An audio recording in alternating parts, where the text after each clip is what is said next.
You are Locked On Bulldogs Postcast, part of Locked On Sports Atlanta on the Locked On Podcast Network. Your team every day. Welcome into the Locked On Bulldogs Postcast, your home for the best Georgia Bulldogs football talk. It's local insight you can't get anywhere but right here at Locked On. I'm your host, Tenitra Batiste. Alongside me is Jarvis Davis. Today's episode is brought to you by FanDuel. Place your first $5 bet and you'll get started with $200 in bonus bets guaranteed. Visit FanDuel.com to get started. Also, the Locked On Bulldogs Postcast is part of the Locked On Podcast Network, your team every day. So, Jarvis, to say it was a tale of two halves is probably an understatement, or Captain Obvious. All tied the first half, all Bama. Well, let me say all Georgia, rather, the second half, until it wasn't, because Bama decided to show back up at the very end of this game. And of course, we know that led to the 41-34 final. Alabama, of course, coming out the victor. But it was a very intriguing game. I think we were talking pregame even, and pre-production rather, that it was almost like 4, 5, 6 games rolled all up into one. And really, you saw so much in the crazy of kind of not just that first half, but Jarvis, dare we say, even the first possession especially for the Bulldogs. So coming into this game, and we talked about this Tuesday, Carson Beck was ranked 6th amongst SEC QBs in pass efficiency, 10th in passing yardage. And we said, granted, we did need to see some more from Carson Beck. We needed to see some more from Mike Bobo in terms of breaking things wide open in the passing game. But Jarvis, I think it was a little bit troubling, because we didn't mean by break it open that you wanted to go that pass heavy on your game plan, and saw essentially Beck and Bobo, especially Beck, give this game to Bama that early. You know what? A huge mistake by Mike Bobo by thinking that he can just come in and slang the ball all around the yard and try to, quote unquote, loosen up this defense. And I think that when you look at that mistake and then you compound that by Carson Beck just playing just awful. He was dog doo-doo in that first half. I'm talking about, it was just amazing how just aloof he was. He was lazy with his footwork and just throwing balls off of the back foot for no reason. And then because, to be honest with you, T, he wasn't really getting that much pressure for him to be. I don't think so either. Especially not initially. Right, exactly. And we talked about, I mentioned it on the Bulldogs party. I was like, hey, these guys don't have a guy that just come out there just bringing that heat off the edge or pressure up the middle. Like, they don't have that number one guy like we talked about. Last year, what we used to Alabama having those guys like, hey, this guy's going to be an edge rusher in NFL, guaranteed, doggone right. And we talked about that, and we didn't see that. Everybody was talking about how Tate Rallage, oh yeah, Mr. Tate Rallage, oh yeah. The protection was fine. It was totally fine. But you know what wasn't fine? 15. Carson Beck just wasn't there. He didn't show up into the game until the second half. Second half, I guess Kirby Smart and Mike Bobo kind of slapped him around and said, hey, man, you gonna play today or what? And then you even had people calling for Gun Stockton, which is absolutely ridiculous, because he's dog doo-doo too. I'm going to say it. Sorry. I don't care. I'm letting it rip tonight, when you think about it, because I just think that, with Mike Bobo and the game plan that he came out starting that game with, I think that was not good. And then with Carson Beck, the way he's been playing all throughout the season, he's been very lax during the first half of games. We can say that. We can say that. So I wasn't shocked that he played that badly, but because this is something that we said that this man had to get this stuff fixed, and with the game plan and how that thing played out, it just did not work, and it was bad. It was so bad in that first half. I mean, it really, really was. And like you said, it's interesting because obviously everybody thinks differently. Some coaches think, hey, if I win the coin toss, I'm going to come out all gunslinging. I'm going to let my offense hit the field first. Kirby Smart decided that he would take the coin toss and that he would ultimately receive the ball in the second half. I personally didn't like that, because I felt like, okay, the other offense is the high-powered one. So you kind of need to come out all guns blazing, although I understood he felt like his defense was going to put his team in a position to be able to get that ball back and score first. Not sure why he thought that with a team that only needs 4 plays to score. That's what the average was for Alabama coming into this game. And they showed you just that. And granted, it did take them 8 plays. So they did that drive a little bit differently, 70 yards, 449. But I felt like that defense was on its heels and there was so much energy in the building. It was like literally 4 plays, 4 yards. That was the first drive for Georgia. And to your point, when you look at it, Jarvis, Carson Beck pass, Carson Beck pass, Carson Beck pass, and then offensive penalty, and then Carson Beck pass. Yeah, you talking about offensive pass interference, the one on Dom Levitt. That was actually would have been a good, a good gain. And then you had the big drop by Arian Smith. Obviously, he picked it up and later on in the game. But oh my gosh, it was just everybody was in a malaise and to start this game offensively. And it just was it was actually sad to watch because even though Carson Beck had those 2 picks and the safety, there was another one that was almost a pick 6. If the dude doesn't stumble over his feet, that would have been a pick 6. And you were talking about what 36, 37, the 37 points, giving up, or 37-7 going into halftime, So when you think about it from that standpoint, like they dodged a couple bullets, even though they made a lot of mistakes. Beck, that is, excuse me. So when you think about it from that standpoint, I feel that was just so weird to watch. It was such a weird first half. Like everybody was just out there like, oh, okay, we're in Tuscaloosa. All right, okay, Nick ain't here no more. Okay, who's that guy over there on the sideline? Kalen DeBoer. Who is this? Offense coordinator, Nick Sheridan, first time play caller. Exactly. Who that? Jalen Milroe. Who's that? It was just. That's what it felt like.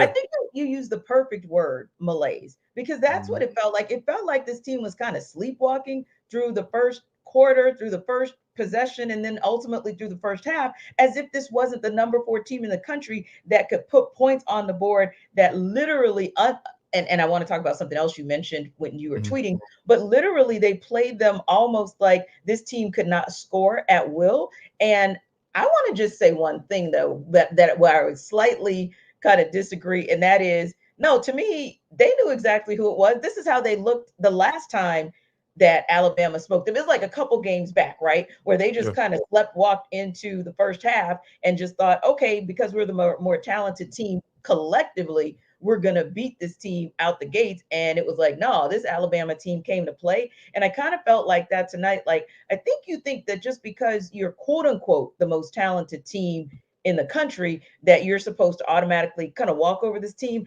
And that bothered me a lot, Jarvis, because for me, I kept thinking, hey, Carson Beck, I'm not sure but that other guy over there, he's like one of the favorites for the Heisman right now. And you need to be playing up to that standard.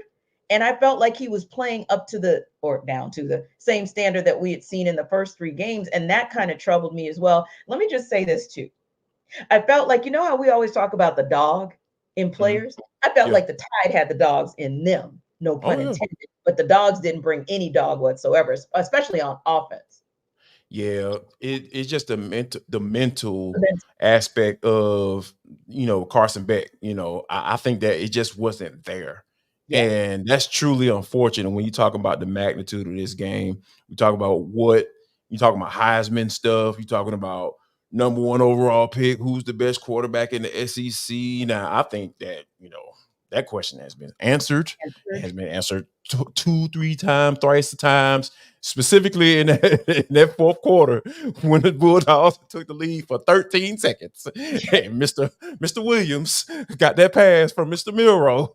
And he showed those cats what time it was when they're talking about, hey, there's a reason why I am 17 years old and I'm playing in one of the most historic, programs ever. And I'm starting and I'm playing on here and I'm about to show y'all why right now. Yeah. So that was a true display of the mental fortitude that Alabama had and Georgia did not display in that first half. And that's why, even though they had a very good showing in the second half, Carson Beck turned it on.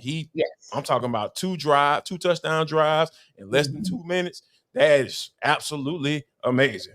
Yeah. But oh my gosh, the start you had, it just falls right in line with what we've been seeing. And when you get behind a team like Alabama, because they still got some of those players that Nick Saban recruited. You Yep. can't play around with these dudes. You got to come with that game plan first.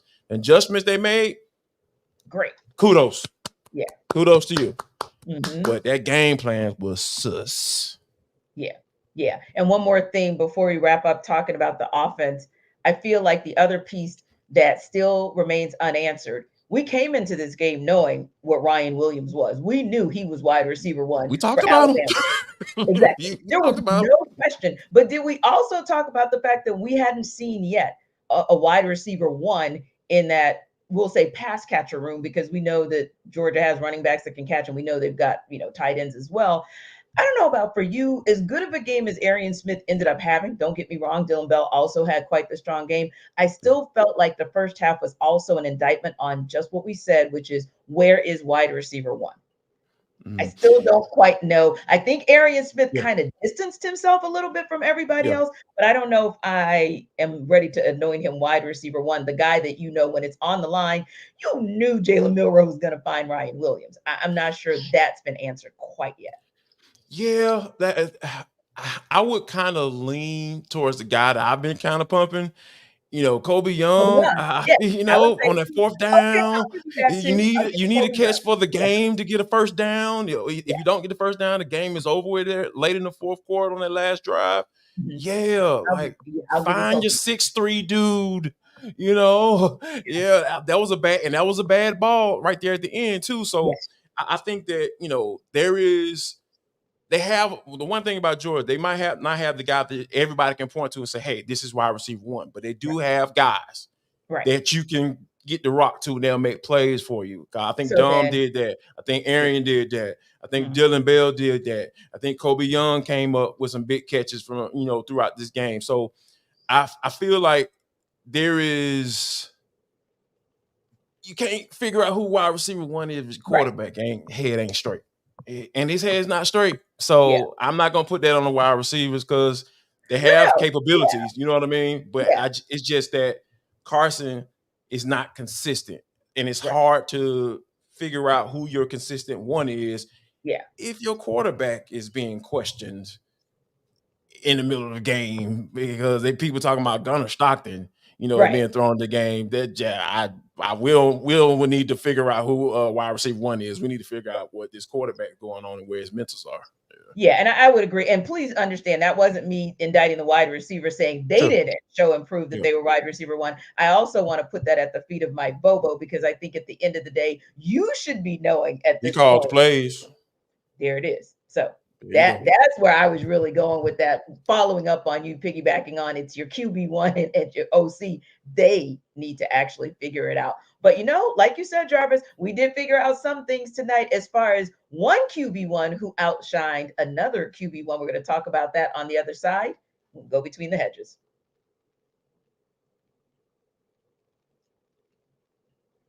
This episode of the Locked On Bulldogs podcast is brought to you by Robinhood.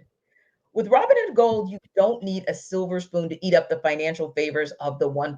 Robinhood Gold allows others to get the rates and perks usually reserved for the high society. Now, the resourceful individual with Robinhood Gold can earn the very liberal rate of 4.5% APY on uninvested cash, receive unlimited 1% deposit bonuses, and be rewarded with a handsome 3% retirement boost on an IRA account. Robinhood Gold provides the privileges of a high net worth for any net worth.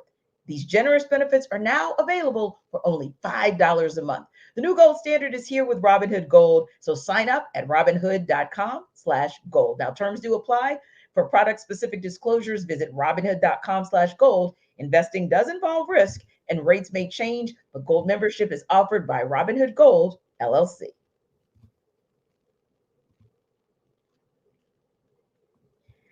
So, Jarvis, when we look at this great game, it was absolutely a back and forth. But the one constant, because we were just talking about the fact that with Beck, it's consistently inconsistent. But with Jalen Milroe, and especially how he came out of the gates, right? And then obviously it was a little bit quiet in the second half, but I think that's more about adjustments on the defensive side of the ball, which we'll talk about how Glen Schumann was able to get that done. And also a little bit of conservative play calling on the part of Alabama. But you cannot not talk about Jalen Milroe, who literally ate up like darn near 500 yards all on his own, 374 yards passing, 117 yards on the ground, and really, really did set the tone for this Alabama offense from literally their opening drive. Because again, and not just the opening drive, but I'll say even the second and third drives as well, because he did it in all sorts of ways, whether it was a long drive that almost took 5 minutes off the clock, or whether it's one of their signature short drives that only took a minute and 25 off the clock. Literally, Jalen Milroe had this Georgia defense on its heels from the very first possession and on through the first quarter. And I don't know about you, Jarvis, but it literally had me looking like, wow, is this the vaunted defense that we thought, hey, they get 2 weeks and they're going to come back like smoking? They were missing tackles, Jarvis. It seemed like they weren't in the right place at the right time. It seemed like they were always a second or a step behind in that first half. So yes, you give some credit to Jalen Milroe and what he's able to do, and the fantastic player that outshined Beck. But also, this defense was a little leaky in the first half. A little leaky. It was soft. Be nice, you know me. Softy, soft on the edges. Oh, the edges were painful. It didn't matter. I'm talking about Chaz Chambliss. I had a guy, some person, talking about how Chaz Chambliss was the best outside linebacker on this team, and I'm just like, ooh, what are you looking at, sir? Because, or ma'am, could have been a ma'am. Make sure we're fair on this particular show. But yeah, this is one of the reasons why I talk about guys like Jalen Walker, guys I talk about Michael Williams, and he was a little, wasn't himself, and it wasn't didn't establish himself in this game like you would have liked. And then, Jalen Walker didn't even establish himself in this game like he would have liked. But when I say that Kalen DeBoer, Nick Sheridan, those guys had a game plan for them. And I want to say this, and it's probably the first time I've ever said this, or probably last time they played him in the SEC championship. Kirby got out coached tonight. Oh gosh. Yeah. Oh my goodness. And most certainly in the first half. Right, for sure. Oh, absolutely, 1,000%. And the main reason why, like, you knew what to expect when this dude runs the football. I said that this guy is a much better passer than he was last year. Yep. And he showed it. I'm talking about, he was surgical, T. Surgical. Yeah. Every time Georgia was in man, oh my gosh, he found the matchup. He found it. Julian Humphrey, man, dude, you got to get better, doc. Like, they were looking at you. They were finding you. Yep. And even when they were in zone and they were playing that soft coverage, it was just, it didn't matter. It didn't matter what they did. They weren't getting any pressure on him. Right. Now, they did pick it up in the second half. Yeah. They were making those adjustments. They start running some different type of pressures, giving him different looks, which makes sense, right? For an NFL quarterback.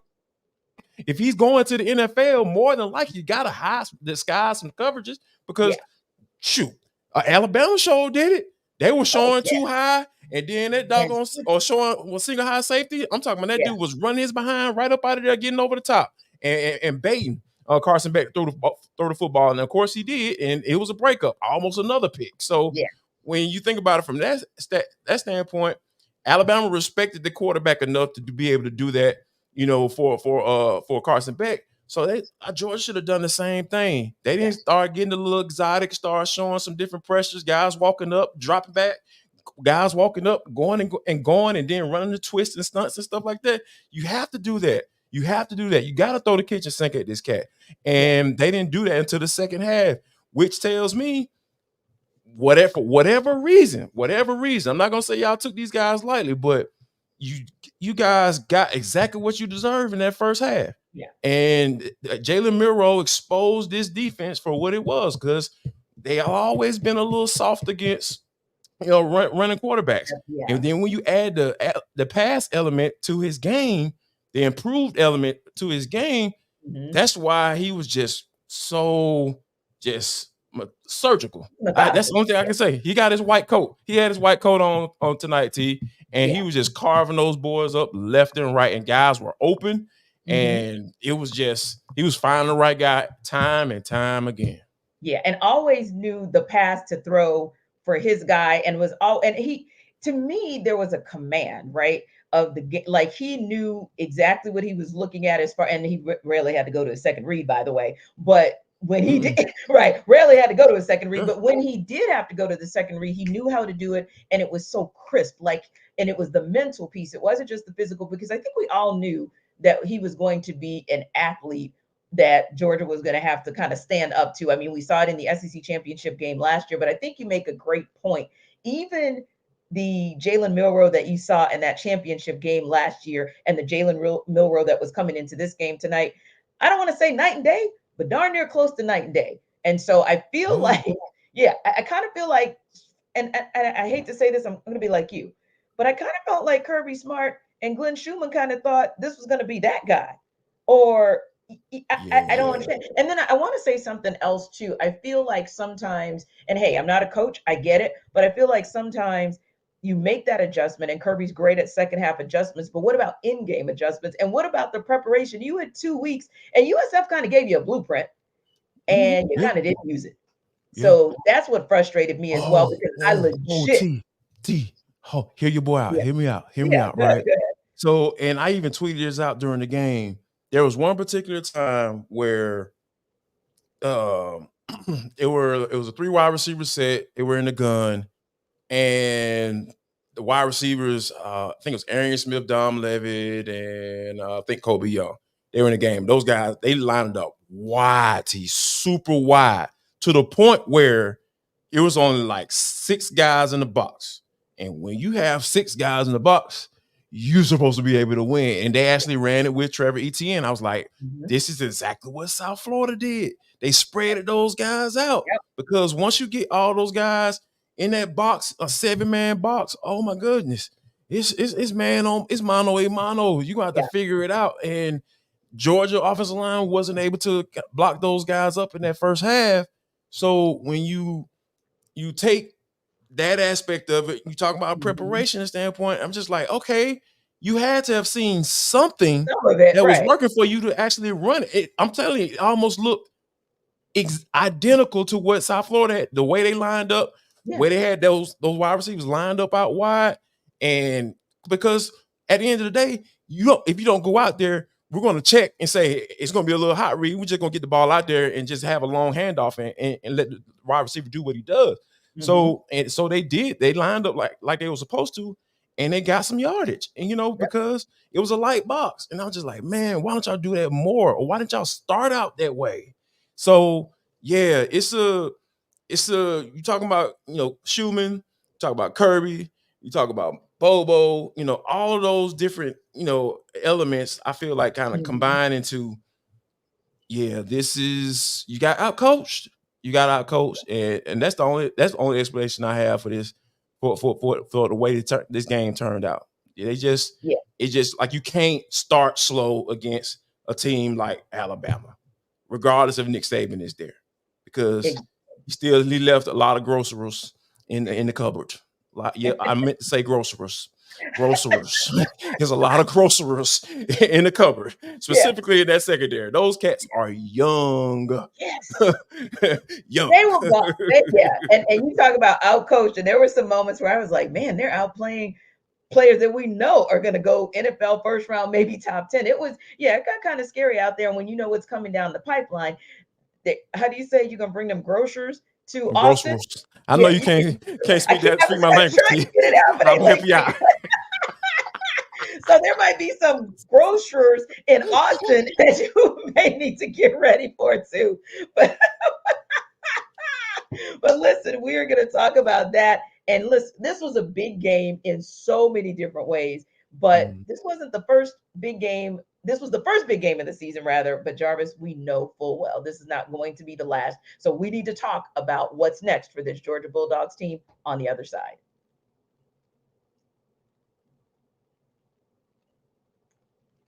This episode of our Locked On Bulldogs postcast is brought to you by FanDuel. NFL fans, you can start the season with a big return on FanDuel, America's #1 sportsbook. So when you get a hunch in the middle of the game, you can check out the latest stats, view live play-by-play, and so much more on the same page where you place your bets. You'll get started with $200 in bonus bets guaranteed when you place your first $5 bet. That's at FanDuel.com. Now, again, you can start or continue this season with a big return on FanDuel because obviously we're going into the 4th week of the NFL season, and you can do this with America's #1 sports book. You might get a hunch. Granted, Sunday, hopefully you will have turned the page from this Georgia Bama game onto the Falcons Saints game, the biggest game so far of the season for this Atlanta Falcons team. You might get a hunch in the middle of this game. And you can check out the latest stats, view live play-by-play, and so much more on the same page where you place your bet. So you'll get started again with $200 in bonus bets guaranteed when you place your first $5 bet at FanDuel.com. That's FanDuel.com because FanDuel is America's #1 sportsbook.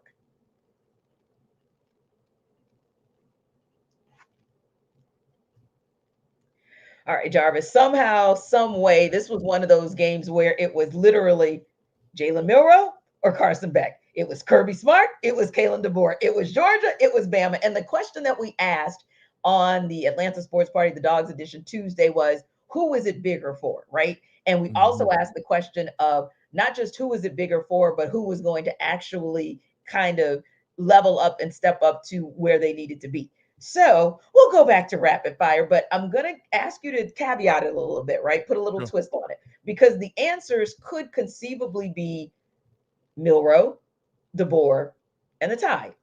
But I'm going to ask you this. Obviously, it was Jalen Milroe across the entirety of the game. And he obviously, to me, rose himself right up. Other than Cam Ward, who had that magnificent game to bring the comeback for the Canes, you cannot really point to a quarterback this weekend in college football that had a better game than Jalen Milroe. But let me ask you about Carson Beck's second half. And what did you think about how he played in that second half as it relates to Jarvis? 2 more big games in the regular season. You know they got to go to Austin and they're going to play Texas. And Ole Miss, yes, they fell to Kentucky this weekend, but they're going to bounce back, and it's still going to be a tough game for them against Ole Miss. So how do you kind of see him as it relates to maybe this was a big game that he flopped on in the first half, but maybe showing in the second half what maybe he could and needs to be down the road? Oh, I think this was the best slap he could possibly get because you talking about a national stage, you embarrassing yourself. People talking like some of my homeboys, we got our own little good chat that I played ball with in college and everything. Like, yeah, man, this dude went from #1 overall pick to undrafted. I'm just like, oh my gosh, y'all were so harsh.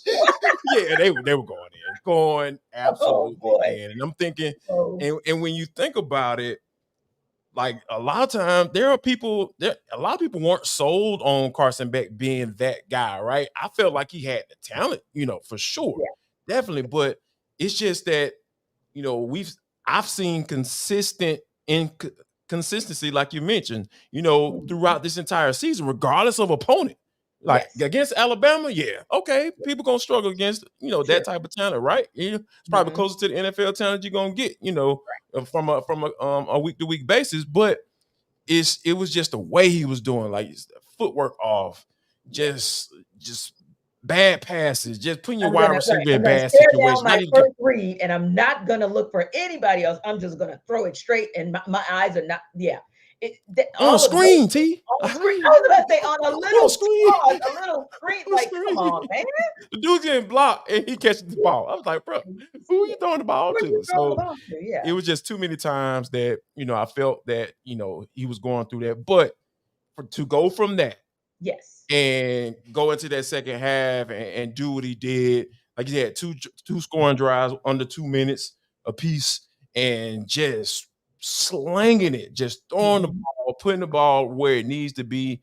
And then, when you have that, I feel like there's always a time where a college football player is going to face adversity. Yep. And how he faces that adversity kind of can be either the way that his play rises to the occasion for the rest of the season, or it declines. It continues to decline.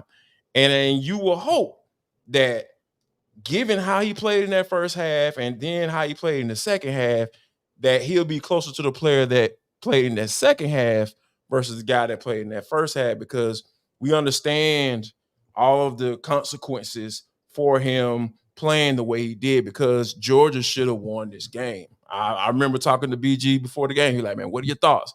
I feel Mhm. like Georgia should get this game, man. Yeah. You know, now I wasn't saying, oh yeah, they about to absolutely go out and do it. Right. But I said they had the tools to get it done. Yeah. And that second half of this game showed you that they had the tools, they had to get it done. So yeah, hopefully this is the slap that Carson Beck needed, because if this doesn't make him get right, for the rest of this season and play like the guy that we've expected him to play, Mhm.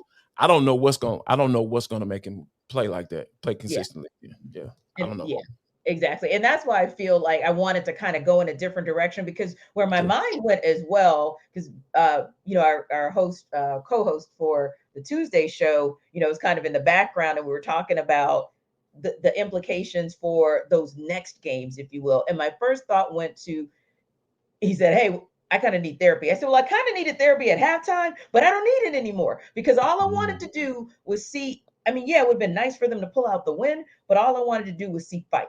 All I wanted to do was see resets from the coaching staff. I wanted to see resets from the players. Adjustments. Particularly, exactly. Yes. I just wanted to see adjustments from the coaches as far as schemes and mental adjustments, particularly from Carson Beck. And that's what we saw. Arian Smith dropped something early, and you're thinking, you hope that doesn't haunt him. And it didn't.